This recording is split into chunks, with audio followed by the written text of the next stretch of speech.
عمران خان صاحب کو جو جیل میں سہولیات دی گئی ہیں وہ بین الاقوامی قوانین، لوکل قوانین اور ہمارے high court rules and orders کے مطابق نہیں ہیں۔ اس میں لاسٹ تاریخ پہ 25 تاریخ کو اعتراض لگا تھا، اعتراض دور ہو کے آج نوٹس ہوا تھا اور اڈیالہ جیل کے سپرنٹینڈنٹ سے باقاعدہ رپورٹ بھی مانگی گئی تھی۔ آرڈر کل ملا تھا، کل واٹس ایپ کے ذریعے میں نے بتایا کہ سب کو میں نے بھیج دیا ہے، میں نے باقاعدہ خط بھی لکھ دیا ہے، آئی جی پریزن کو بھی لکھا ہے اور رپورٹ نہیں دی جا رہی۔ اور سب سے اہم بات جو آج عدالت کے سامنے ایک بات کہی ہے کہ وہاں اجازت ہے ٹیلی فون پہ بات کرنے کی، عمران خان صاحب کو ان کے بچوں سے بات نہیں کرائی جا رہی۔ یہ تو بڑی بات ہے، نہ واٹس ایپ پہ نہ کسی، اور یہ قانون اجازت دیتا ہے، بین الاقوامی universal declaration of human right, I C C P R کی بات کر رہا ہوں میں، نیلسن منڈیلا رولز کی بات کر رہا ہوں، کنونشن اگینسٹ ٹارچر کی بات کر رہا ہوں، کائرو ڈیکلیریشن کی بات کر رہا ہوں، اور high court rules and orders کے حوالے سے اس پہ اٹارنی جنرل کو کورٹس کال پہ آ کر بلایا ہے اور 6 اگست کے لیے آرڈر رپیٹ کیا ہے اور باقاعدہ سمن وغیرہ اگر جمع کروانی ہے تو انشاءاللہ جمع کروا دیے جائیں گے۔ آخری معاملہ جو ہے وہ ہے نیب ترمیمی آرڈیننس کا۔ آپ کو پتہ ہے سیکشن 24 کے اندر نیب ترمیمی آرڈیننس کے ذریعے ریمانڈ جو ہے وہ 14 دن سے بڑھا کر 40 دن کر دیا گیا ہے۔ پارلیمان نے ریمانڈ آپ کو پتہ ہے کہ 14 دن کا کیا تھا اور وہ قانون چیلنج تھا، ایک اعتراض تھا کہ یہ والا معاملہ سپریم کورٹ میں ہے، وہ بتایا کہ سپریم کورٹ میں یہ معاملہ نہیں ہے۔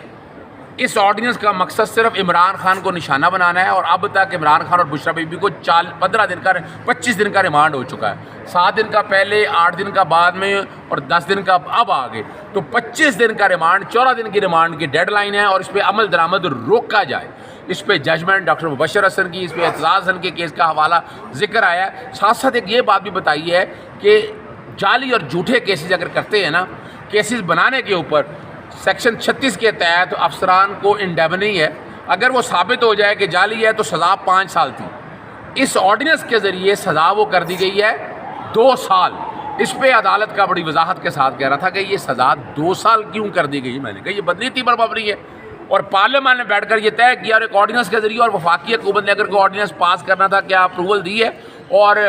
آصف علی زرداری صاحب یہ آرڈیننس پاس کرنے سے پہلے بطور صدر چلے گئے تھے، آپ کے سامنے بات ہے، اور یوسف رضا گیلانی نے یہ آرڈیننس پاس کی ہے۔ اب ایکٹنگ پریزیڈنٹ کو یہ اختیار نہیں ہے آرڈیننس جاری کرنے کا، اور یہ اسی طرز کے اوپر آپ کو پتہ ہے الیکشن ترمیمی آرڈیننس بھی آیا تھا، وہ کورٹ میں آیا، میں نے کہا وہ بھی آپ کے سامنے چیزیں ساری آ چکی ہیں۔ یہ لمبا معاملہ نہیں ہے، بہت چھوٹا سا معاملہ ہے، اور چھٹیوں میں لگانے کی بات بھی یہی ہے کہ 27 مئی کو آیا تھا تو 27 اگست تک یہ ترمیمی آرڈیننس ختم ہو جانا ہے، اور صرف عمران خان کو پولیٹیکل وکٹمائز کرنے کے لیے آرڈیننس لایا گیا ہے۔ اس لیے اس معاملے کو جلدی کہا جائے، ان کو ہدایت کی جائے وفاقی حکومت کو کہ 6 تاریخ کو تیاری کے ساتھ آئیں تاکہ یہ کیس جو ہے وہ ختم ہو سکے اور نیب ترمیمی آرڈیننس جس کے ذریعے عمران خان کو پولیٹیکل وکٹمائزیشن ہے اپنے منطقی انجام تو پہنچے۔ بہت بہت شکریہ، تھینک یو۔ بسم اللہ الرحمن الرحیم۔ دیکھیں جی، سب سے پہلے تو میں آپ کو یہ بتاؤں کہ ڈرتے ہیں بندوقوں والے قیدی 804 سے۔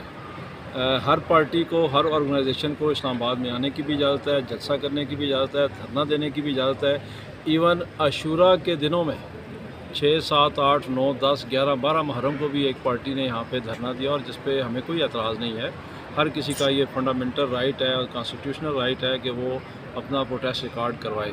ہمیں اعتراض اس چیز پہ ہے کہ یہاں پک اینڈ چوز کیا جاتا ہے، اپنی مرضی کی پارٹیوں کو اجازت دی جاتی ہے جلسے اور دھرنے کی، اور جو ان کو پسند نہیں ہے، جس سے وہ ڈرتے ہیں، اس کو جلسہ بھی نہیں کرنے دیا جاتا، پروٹیسٹ بھی نہیں کرنے دیا جاتا۔ ہم پرامن مظاہرہ کرتے ہیں،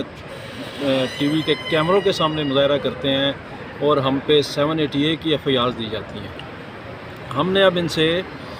5 اگست مانگی تھی کہ ہمیں 5 اگست کو آپ جلسے کی اجازت دیں، اور ان سے ہم نے پروٹیسٹ کی 26 جولائی کی اجازت مانگی تھی۔ نہ انہوں نے ہمیں 26 جولائی کی اجازت دی پروٹیسٹ کی، نہ ہمیں 5 اگست کی دی۔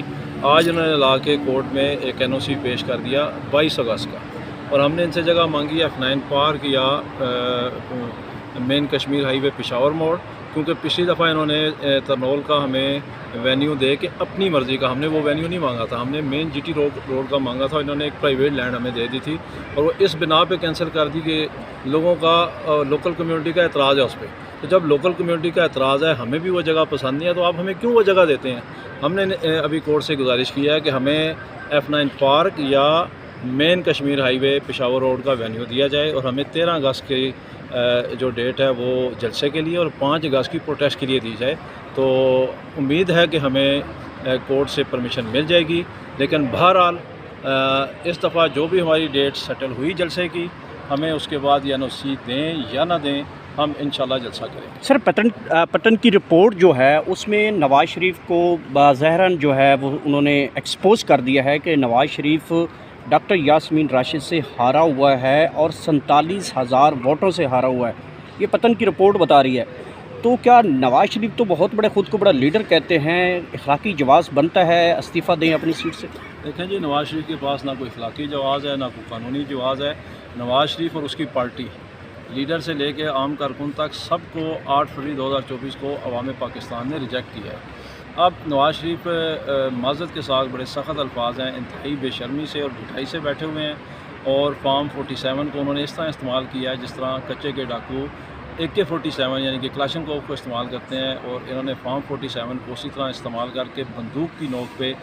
8 فروری 2024 کا الیکشن لوٹا ہے. 17 سیٹیں ان کو پاکستان کی عوام نے دی ہیں, اور یہ ایک جعلی لوٹا ہوا مینڈیٹ لے کے انتہائی بے شرمی سے, انتہائی ڈھٹائی سے بندوق کی نوک پہ بیٹھے ہوئے ہیں. پتن کی رپورٹ تو بعد میں آئی ہے, پوری دنیا کو پتہ ہے کہ 8 فروری کو مانسیرا سے بھی نواز شریف ہارا ہے, اور ایک جیل میں بیٹھی ہوئی 72 سالہ خاتون سے بھی لاہور میں یہ ہار گیا. اور نہ صرف یہ ہارا ہے, اس کی بیٹی ہاری ہے, اس کا لیکن سر مانسیرا کی اگر بات کی جائے تو مانسیرا میں جو کیپٹن صفدر صاحب ہیں وہ کہتے ہیں کہ میرے جو ہے نواز شریف صاحب جو ہیں سسر ہیں, اس کو فوجی نے ہرایا یہاں سے. دیکھیں وہ اصل میں ان کا اعتراض یہ ہے کہ اگر کسی نے ان کے سسر کو لاہور سے جتوا دیا ہے جعلی طریقے سے, تو مانسیرا سے کیوں نہیں جتوایا؟ اصل ان کا اعتراض یہ ہے. ویسے انہوں نے تو ایک بڑا جو عمران خان صاحب کی پیشن گوئی تھی, اور جو انہوں نے اس قوم کو کچھ سال 6 ماہ پہلے بتایا تھا کہ ایک لندن پلان بنا ہے جہاں پہ اس وقت کے جو آرمی چیف تھے جنرل باجوہ نے اور انہوں نے مل کے پاکستان کی حکومت کو گرانے کا پروگرام بنایا ہے اور نواز شریف کو لانے کا پروگرام بنایا ہے. تو انہوں نے جس اسپیچ کا آپ ذکر کر رہے ہیں اسی میں یہ بھی تسلیم کیا ہے کہ واقعی وہ جنرل صاحب لندن گئے تھے اور گھٹنے پکڑے تھے نواز شریف کے. تو عمران خان کا بیانیہ, عمران خان کا موقف ہر آئے دن ثابت ہوتا ہے. رات کو آپ نے سنا ہوگا خواجہ آصف نے یہ دوبارہ کہا کہ جنرل اعجاز امجد جو سسر ہیں جنرل باجوہ کے, ان کے گھر میں 2019 میں ان کی ملاقاتیں ہوئیں جنرل فیض امین سے جو اس وقت کے DGI تھے, اور وہاں پہ جنرل فیض نے انہیں کہا کہ آئیں آپ فیڈرل گورنمنٹ بھی سنبھالیں اور صوبائی گورنمنٹ بھی سنبھالیں. تو عمران خان کے جو بھی موقف تھے, عمران خان کی جو بھی باتیں تھیں وقت نے وہ درست اور سچ ثابت کی ہیں. ایک ہی راستہ ہے اس وسطائی گورنمنٹ کے پاس کہ یہ عوام کو ان کا مینڈیٹ دے اور